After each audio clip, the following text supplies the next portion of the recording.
wanted the best? You've got the best podcast, the hottest podcast in the world. The Chris Voss Show, the preeminent podcast with guests so smart you may experience serious brain bleed. The CEOs, authors, thought leaders, visionaries, and motivators. Get ready. Strap yourself in. Keep your hands, arms, and legs inside the vehicle at all times, because you're about to go on a monster education roller coaster with your brain. Now, here's your host, Chris Voss. Hi, folks. It's Voss here from the ChrisVossShow.com. There you go, ladies and gentlemen. The earliest things that makes official. Welcome to the big show. As always, the Chris Voss Show is a family that loves you and doesn't judge you quite as harshly as the rest of your family because, you know, we want you to grow. We want you to learn. You're doing the better things here. You're making yourself better. So it's probably easier to hang out with us because you know everything from listening to the Chris Voss Show for 16 years and 2,400 episodes.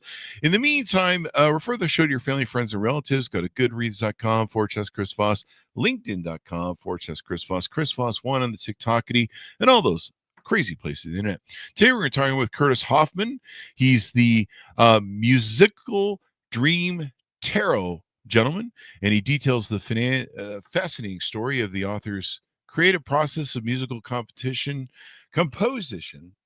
Let me recut this, Curtis. Curtis, I'm going to have you give us your bio here. Tell us about yourself. All right. Well, I have some music in my family background. My maternal grandfather was a violin maker, and I've always had a strong impetus towards music. I had a full-time career as an archaeologist, working mostly here in the northeastern part of North America at Bridgewater State University, which is my home institution, for 40 years full-time, and I still teach there part-time. But my courses of late have gravitated more towards what I like to call cognitive anthropology, that is, the study of the way in which people think and classify their environment. And so I teach a myth and culture course, a culture and consciousness course, things of that sort. Back in 2010,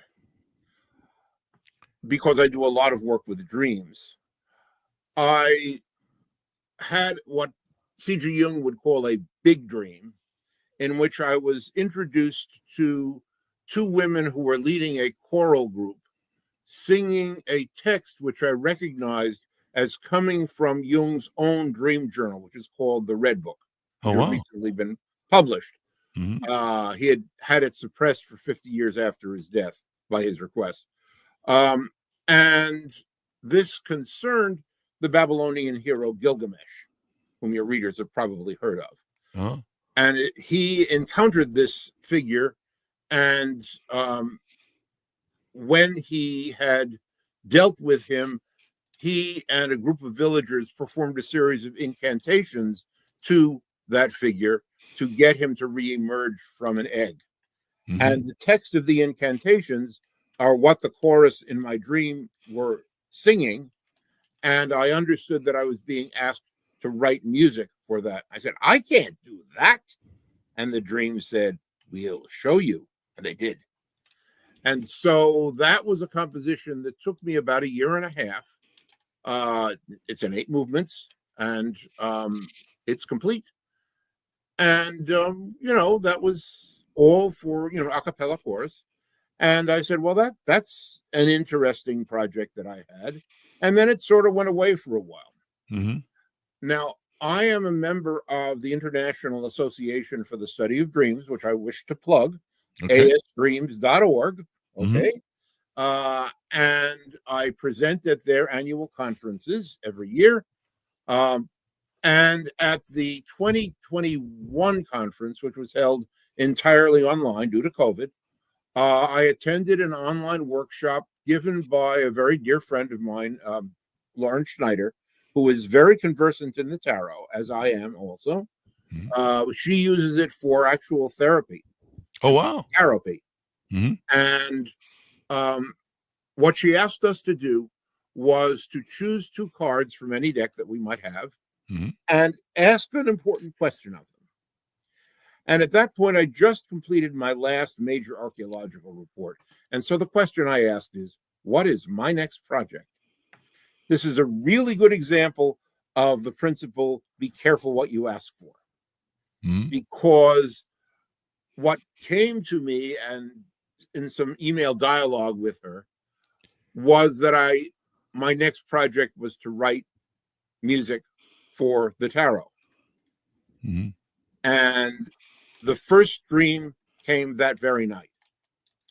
And 777 dreams later, 19 months later, I have music for all 78 of the tarot cards, scored for small groups of instruments, Wow. and depicting the imagery, the archetypal imagery that is found on the cards. Mm. And all of this is coming out of dreams. Wow. Yeah. You were able to remember your dreams better than I am. I sometimes have weird dreams and I come out of them and I'm like, holy crap, that was weird. And then I've forgotten about it in about 5 seconds. Well, the best advice that I can give to you and your listeners and viewers is have something by your bedside to write them down. There you go. Because if you do that, you're giving your unconscious the suggestion you wish to remember dreams, and the unconscious will respond. There you go. That Not unconscious. necessarily right away, but eventually. Yeah. Now, do we get all the plugs in for you, all the .coms that we want people to go to for you?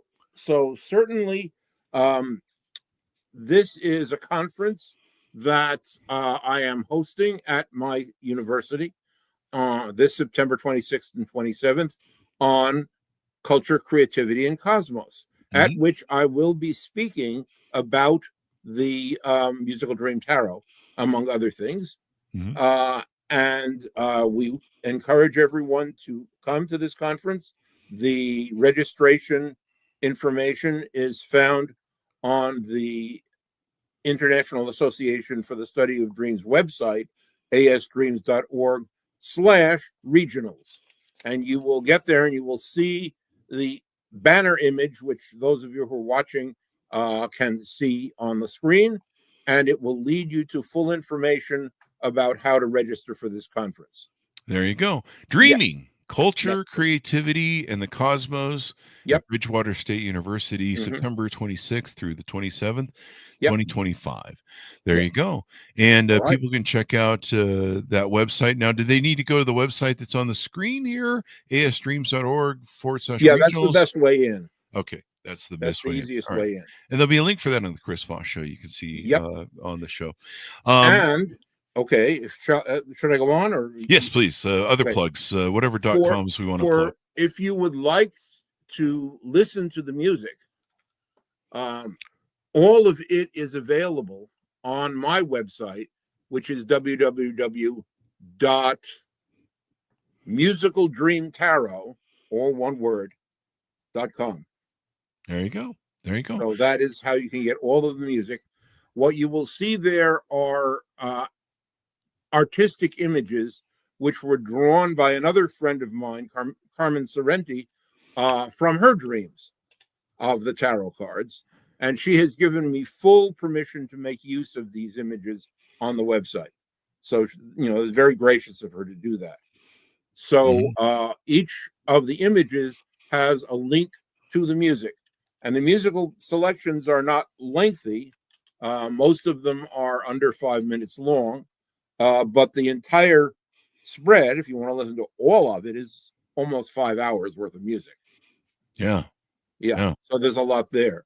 What I sometimes do when I present on this at gatherings is I bring a tarot deck and I invite people to draw a card, and then I'll play the music for it. There you go. Yep. So that's one of the things I've done in the past. Now, why is it important to have music to go with the tarot cards? What does that do? It stimulates the imagination. And while I'm not claiming that this is the only possible music that can go with the tarot cards, someone once asked me, a person of African descent, what it would be like if my musical palette had been more towards, let's say, hip hop. What the music would sound like in that case. And I told her, go write your own musical dream tarot.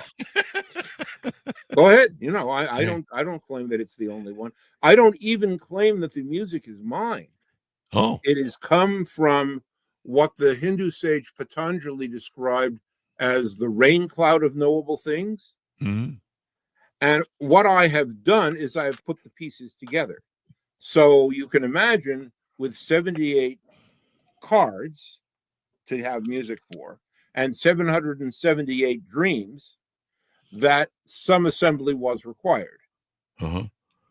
And it's not that there was an equal number for each one.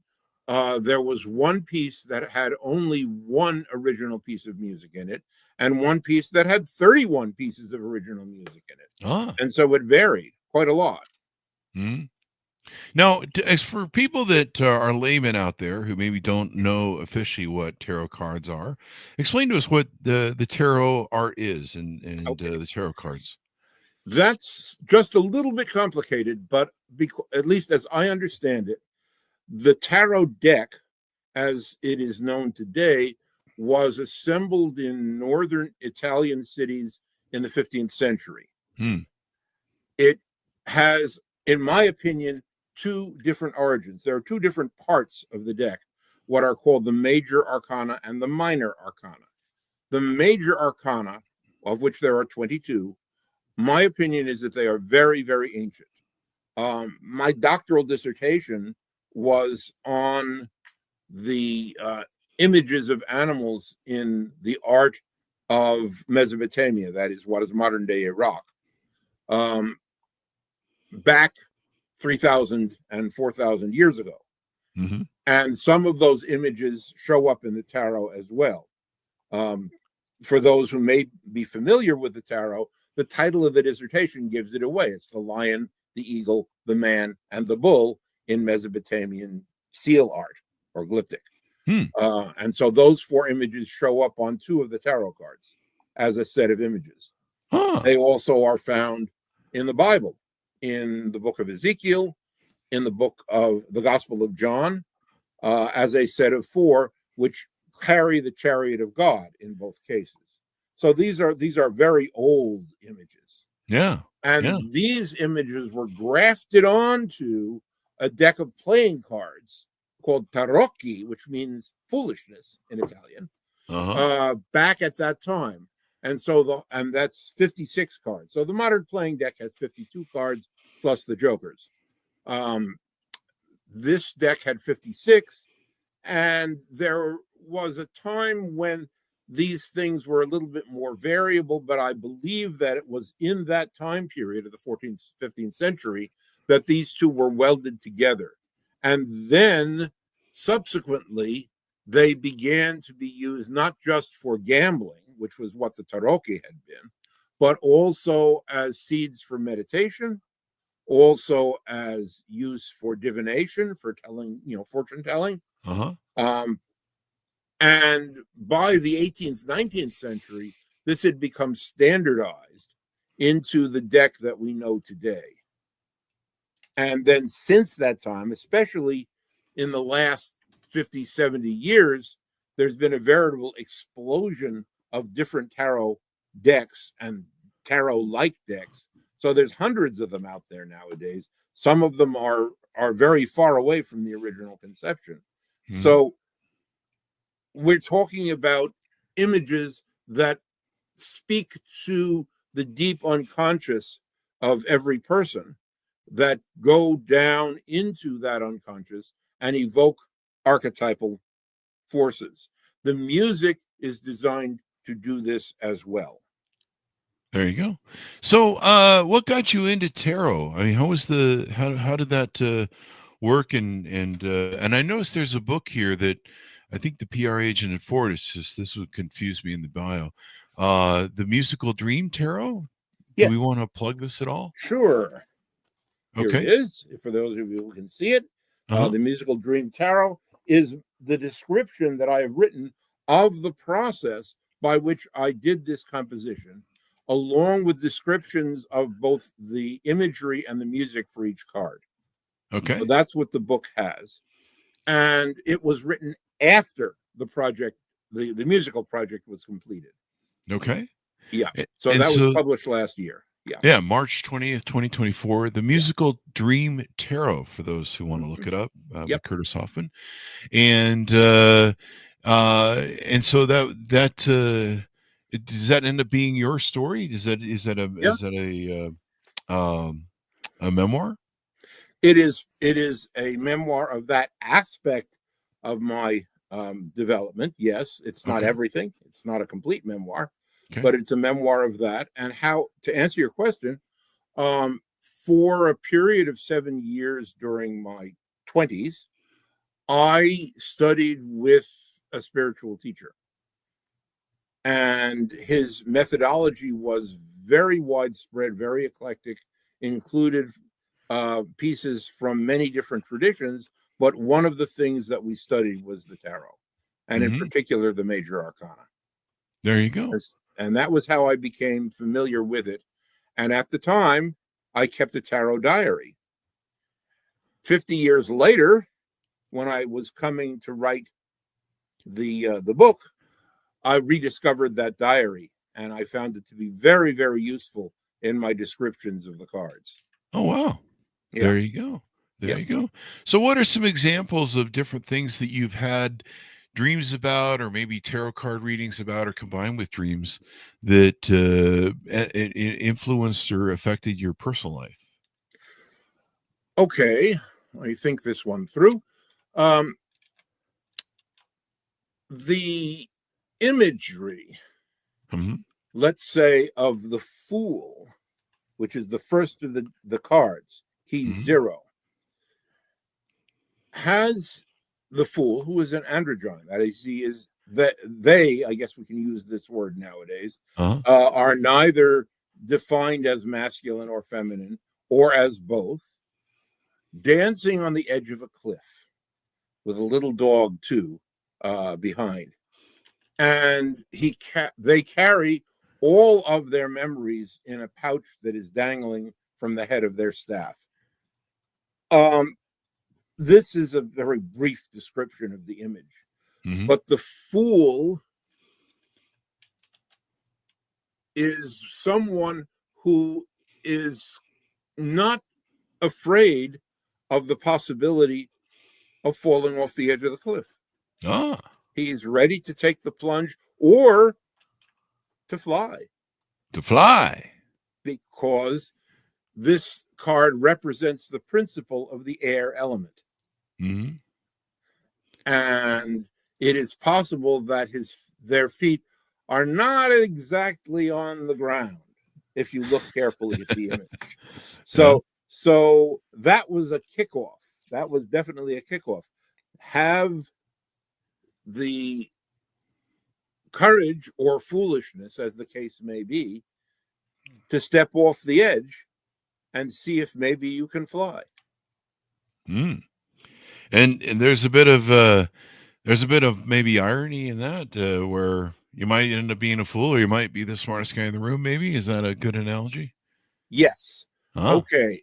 I'm going to play around with this just a little bit, because one of the things that is at the basis of the major arcana is there are 22 of them. There are 22 letters of the Hebrew alphabet to which they correspond. And there is a statement, I think it's in Psalms, that says, "The fool has said in his heart, there is no God." But if you take the word that means there is not, and you rearrange the letters, it now says, "The fool has said in his heart, I am God." Ah. So these kinds of things, they're sort of puns or transformations of words that can be very revealing. Hmm. And so it sort of speaks to that cosmic unknown that both does and does not exist. Hmm. And that's a little bit mind-blowing if you start to think about it. Hmm. There you go. Yep. And so pretty wild. So you wrote the book. You wrote the book that talks about your efforts through. It seems I've lost track of it. Where do we put that? So you wrote the book that the musical Dream Tarot, and it talks about your process of musical composition, Mhm. and you basically just record your dreams. Like, yeah, I imagine you learn a lot maybe through your dreams because you Oh yeah, record them yeah, and put yeah, them down. And this is over a period of 19 months yep. with correspondence to 78 keys of the tarot, Mhm. and pretty interesting. And then you get into some other different things of the Kabbalah, which I think Yep, is a Jewish tome. yep. Jewish mysticism. Yep, yep. Uh-huh. And Um, what because that's the source of the 20, or a source of the 22. They okay. may be even older than that, Hmm. but we do have. There's a book called the Sefer Yetzirah, or the Book of Foundations, Hmm. which details the 22 paths, Hmm. and they are part of what is referred to as the Tree of Life. As your readers certainly know, when Adam and Eve were in the garden, according to the biblical story, they ate of the fruit of the tree of the knowledge of the pairs of opposites, good and Hmm. evil, and they were banished lest they eat of the fruit of the tree of life and become as gods. That's what the text says. Yeah. And so there are two trees. There's the one that causes you to fall into manifestation, and the other one that allows you to climb out of manifestation. Ah, there you So go. Kabbalah is concerned with the tree of life. Uh-huh. So definitely. Yeah. The so let's see, what else do we have here up on the deck with this? On what other musical compositions have you written or are you now writing? Yes, well, the one that I started in 2010, the Gilgamesh cantata, that is complete, and I've been trying to arrange for performances of it. We actually have performed three movements of it, Well, four movements of the eight at one time or another live. There is a limitation on what we can record for copyright reasons. yep. So we can have performances, but not recordings. Yep. Yep. Um, since the end of the Tarot project in January of 2023, and the ending was very nicely marked by a dream. In this dream, someone comes up to me and he says, I've got some music for you to add into the tarot to give one of the pieces more pizzazz. That's what he actually said. Mm. And I want you to go to a Catholic church and get a blessing for it. So I Mm. said, okay. And I go into this church and it's empty except for the priest. And the priest is there with a chalice full of water that is overflowing. Ah. And he agrees to give a blessing to this bit of pizzazz, which consisted of exactly 4/16 notes to put at the beginning of a composition. Queen of Pentacles, if I remember correctly. Uh-huh. All right, I put it in there, but because I know how to interpret dreams, because I've learned how to do this, I understood that what this was telling me is that anything more would be, wait for it, superfluous. Ah. Yeah, the cup was overflowing. It's superfluous. Hmm. So that was how I knew the project was done. Ah. Well, there you go. And they gave me, they being whoever it is that's giving me this stuff, gave me about a week and a half rest from that. And then new compositions started coming in. So these, the one of them, well, a couple of them are complete, but they're, the one of them is called the Song of the Sea. It is for women's chorus with obligato trumpet and harp. There is an English country dance called the Brawl of the Donkeys. And then I'm working on an oboe concerto. And I have a number of other compositions that I have going all at the same time. It's not as complicated as the tarot was because there are not 78, but only about 14. But unlike the tarot, for which I had a very, very concrete structure. Mm-hmm. And in fact, the matrix that I used, which, I mean, those guys in the Renaissance, they knew what they were doing. they created a structure which embodied music, color, sound, architecture, astrology, astronomy. All of these things were coordinated into a single matrix. And while we don't necessarily need to stick to the matrix in our understanding of the world since that time, nevertheless, it's a very robust system. And that's the system that I use. So, for example, when I got a piece that was in C major, and by the way, what I would do when I woke up from a dream, the first thing I would do would be to go out to the piano over here and noodle out the tune and find out, first of all, what note does it start on? And second of all, what key is it in? Because there are 12 keys in which it could be, 12 major, 12 minor. And each of those 12 goes with one or more of the tarot cards. So if it's in C major, I know that it is either associated with the fire element or with one of the cards, the 14 cards that are of wands, which is the fire element in the minor arcana, or of the 3 fire signs in the zodiac, which are Aries, Leo, and Sagittarius, or of key 20, judgment, which is also representing the fire element. So that narrowed it down. And then from there, I could figure out what went with that what a little bit more simply. There you go then. So it's a system. And I was directed to use this system by the dreams when I was doing the compositions and when I was putting it together. And all of that is detailed in the book. There you go. And so how many people do tarot? How big is the tarot community these days? Impossible to tell. It is very widespread. And as I said, there are hundreds of decks out there. Being used for a variety of purposes, some better than others. My friend Lauren uses it actually as a therapeutic device because she's a licensed psychologist.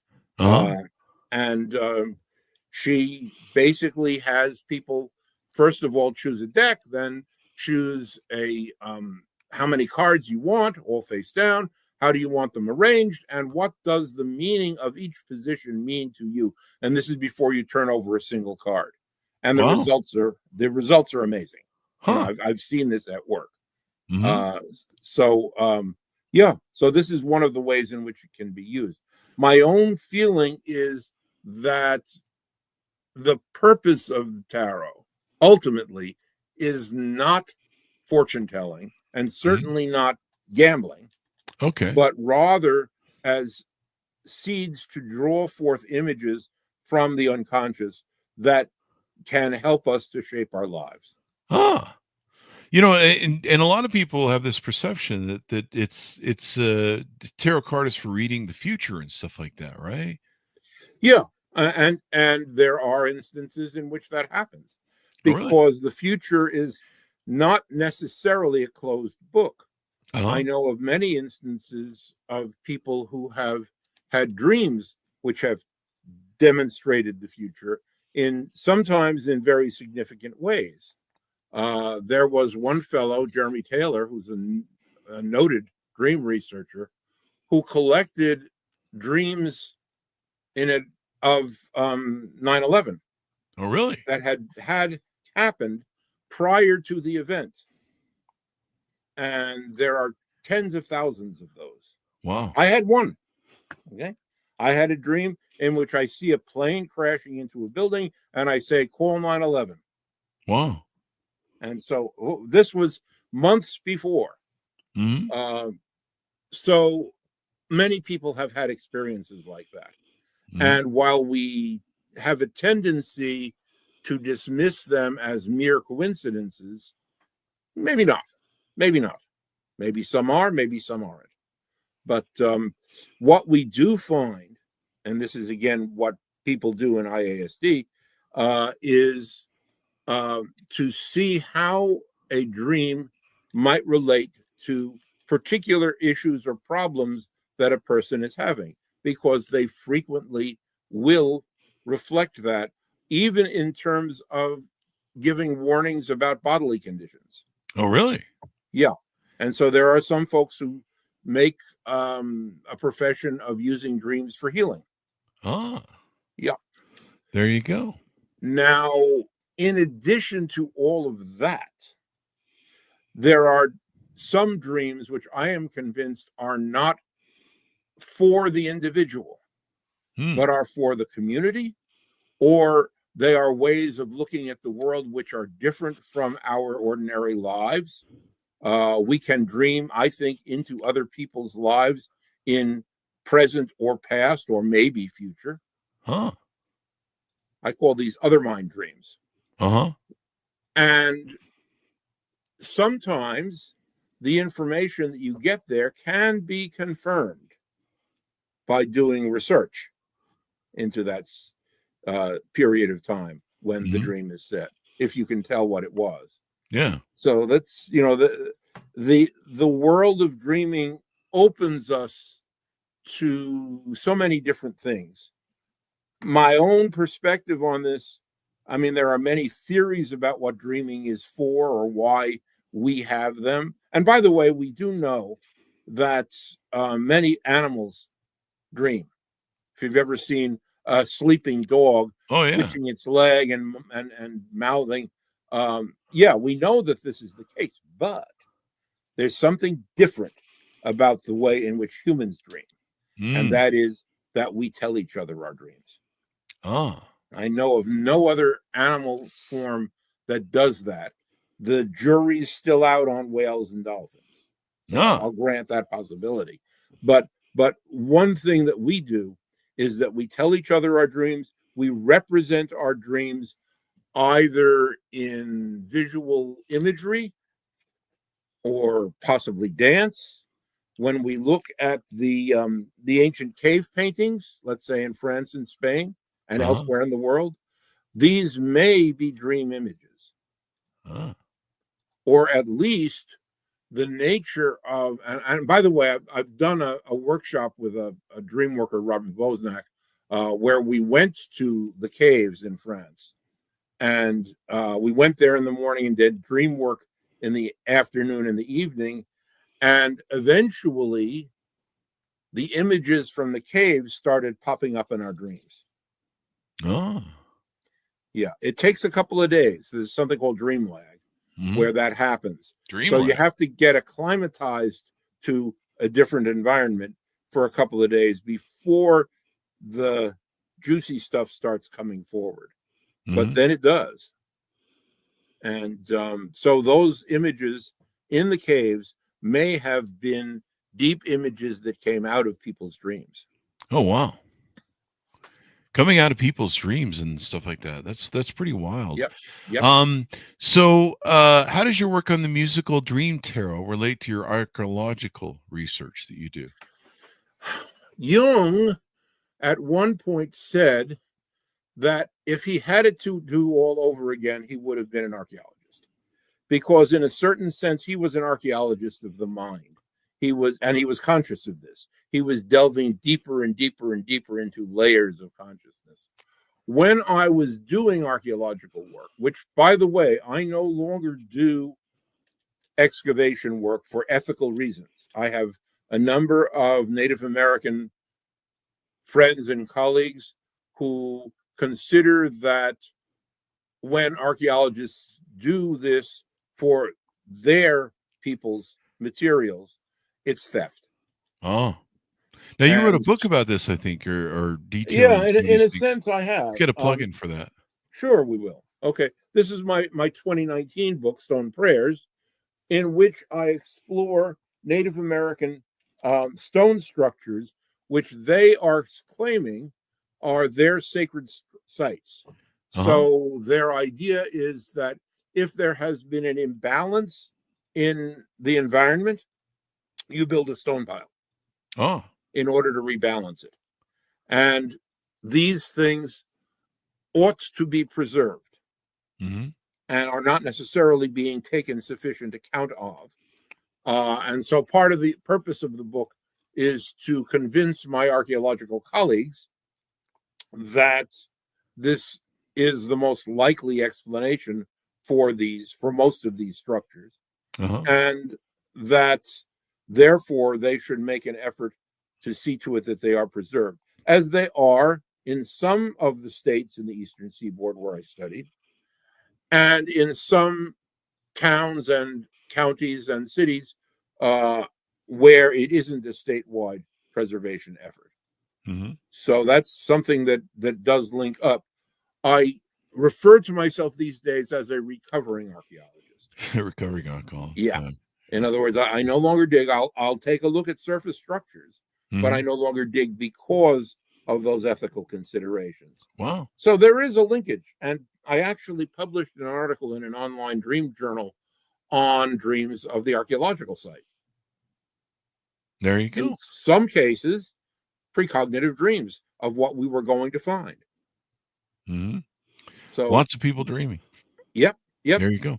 So if you were to calculate, because we know that people on average are going into REM sleep 5 times a night, and dreams happen not only in REM sleep, but let's use the REM sleep periods. If we calculate that times the number of people in the world, it means that there's probably something on the order of 300 million people dreaming right now, and every other time during our daily cycle, because some parts of the world are at night and some are at day. So dreaming is happening all the time. We don't remember most of our dreams. Most people remember only a few. I don't remember most of my dreams, but I remember a lot of them. You know, my wife had a career as a database programmer and wrote me a dream database program. And I'm going on 20,000 dreams as we speak. Holy crap. That's over 33 years. Wow. Yeah. And I can check these out and do searches on them. And, you know, I mean, someone in the dream organization who's very much interested in Shakespeare the other day asked me, have you had any dreams about Shakespeare? Well, yeah, I got 25 of them. And, you know, I can search it and pull them right out and say, well, these are these, and these are just a bust of Shakespeare. In some case, I'm acting in a Shakespeare play. In some case, I'm attending a Shakespeare play. So, you know, this kind of thing becomes a source of information for other researchers. Wow. There you go. So Now, go ahead. As we round up the show, give us your final pitch out. Tell people where they can pick up your goods and services. Tell them about the conference, et cetera, et cetera. Right. So the Musical Dream Tarot book is available on most online vendors, Barnes and Noble and so forth, Amazon. It is also available from the publisher, which is River Sanctuary Publishing. They're in California. And I have copies here. If anyone is local to here, I'd be happy to bring them and autograph them. I'll be giving a couple of talks on this over the next period of time. One on Friday in the town of Marion, Mass, at 1 o'clock at their senior center. One at our Ashland, Massachusetts Farmers Market on Saturday. And then the conference, the 1.5-day conference that we're having in September at Bridgewater State University, where I will be giving a 1-hour presentation on how to retrieve music from dreams using not only the Musical Dream Tarot, but also the Gilgamesh Cantata and some of the more recent pieces as examples. You can also find all of the music for the Musical Dream Tarot and also for the Gilgamesh Cantata on my website, which is www.musicaldreamtarot.com. That is all one word. And as you know, the information on the conference is available through the International Association for Dreams website, asdreams.org/regionals. And that will bring you to our regional conferences, of which the one in September is one of the ones that is featured there. There you go. There you go. Well, it should be a lot of fun and very interesting. People can get to know tarot and their dreams more and understand them more. They can pick up your book, The Stone Prayers, Native American Stone Constructions of the Eastern Seaboard, and your other book, The Musical Dream Tarot, and find it on the website. Thank you very much, Chris, for coming by. We really appreciate it. Thank you for having me. Thank you. And thanks, friends, for tuning in. Go to goodreads.com/Chris Voss, LinkedIn.com/Chris Voss. Share the show with your family, friends, and relatives. Thanks for tuning in. Be good to each other. Stay safe. We'll see you guys next time.